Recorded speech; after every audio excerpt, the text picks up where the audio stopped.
The Roadie issue number 1 from Dark Horse Comics. So this is written by Tim Seeley, who is most well known for Hack Slash, my favorite comic book franchise ever. Not the best comic book franchise, but it's my favorite.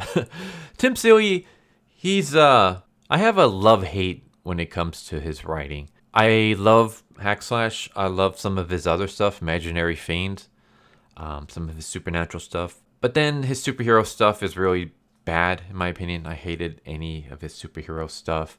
He also suffers extremely from TDS. I think he might have been, I don't know, I don't check his Twitter, but it might have been better now that Trump's no longer in office. But when he was in office, basically all of his TDS was shoved into the comics. Like, you can see it. It wasn't subtle whatsoever. So it kind of ruined a lot of his series for me anyways, because I don't care to read about real world politics when I'm reading comics. I kind of want to escape from the real world for a while. That's why I read comics. So yeah, this one, none of that. So good. I was like, yay. That's a nice, good Tim Seeley, apolitical, supernatural story. And so our main character is a roadie, and he is also an exorcist. And so what happens is that when musicians play, sometimes their music and their lyrics will summon demons, will summon supernatural entities. And so the roadie's job, other than, preparing their equipment and getting everything on the stage set up, is that if they accidentally summon a demon, he exorcises it. And I was like, that's like a really interesting, cool premise. So basically the whole like heavy metal, demon worshipping kind of stuff, well, that's kind of mixed in here, where like the heavy metal bands are singing and they are actually summoning demons. They're not trying to, but it happens. And so he exorcises these demons as they happen. And so this is just kind of like a setup where we see Jody, and we see him doing his exercising. We see him talking with one of the bandmates, and they're kind of talking about like some of the stuff that they've done in the past. Like the one time where he summoned some succubi, and Jody had to take care of it. And we get a moment where he meets this bar owner, and they kind of hit it off, and they have a fling. And he just kind of has to head back home. Like he can't get off, and so he summons a succubus. He's trying to summon 2 succubi, actually. But this succubus shows up instead. She is Meridiana, and she is a consort of Satan and an empress of Sheol. And she basically kind of tells us, the audience, that once you have sex with the succubus, they basically take all of your love, so you can never really like enjoy sex again. You can't really fall in love. So that's kind of what happened to Joe. But she also came to warn him that Satan was overthrown. Basically, there was this new demon who showed up, and she uses technology as her thing to get people hooked and stuff. Like whereas Satan was using music, she uses technology, and she became so strong that she overthrew Satan. And now she's created this new cult and a bunch of new worshippers that are in the millions. And Joe's kind of like, well, what the hell does that have to do with me? Like, I don't give a crap about what goes on in hell and stuff.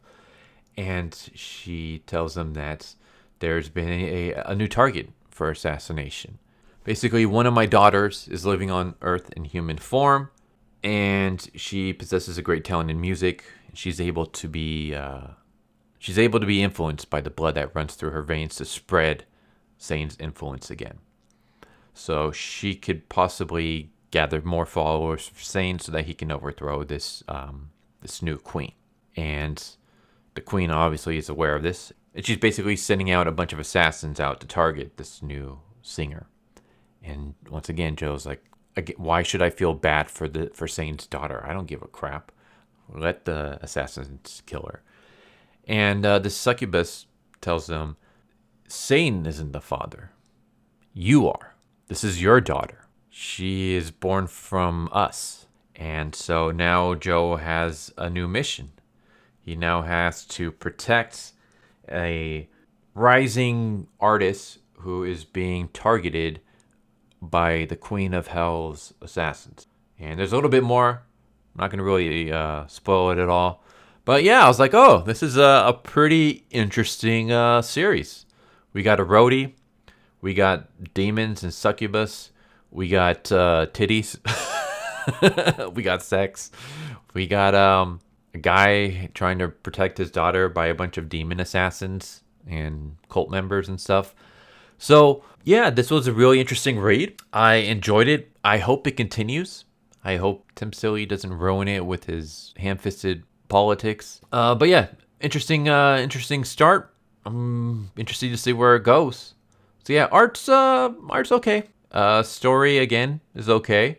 Like I'll say the story has a really interesting premise, and I just feel like it gets too long to get there. Like a lot of it is just a dude singing.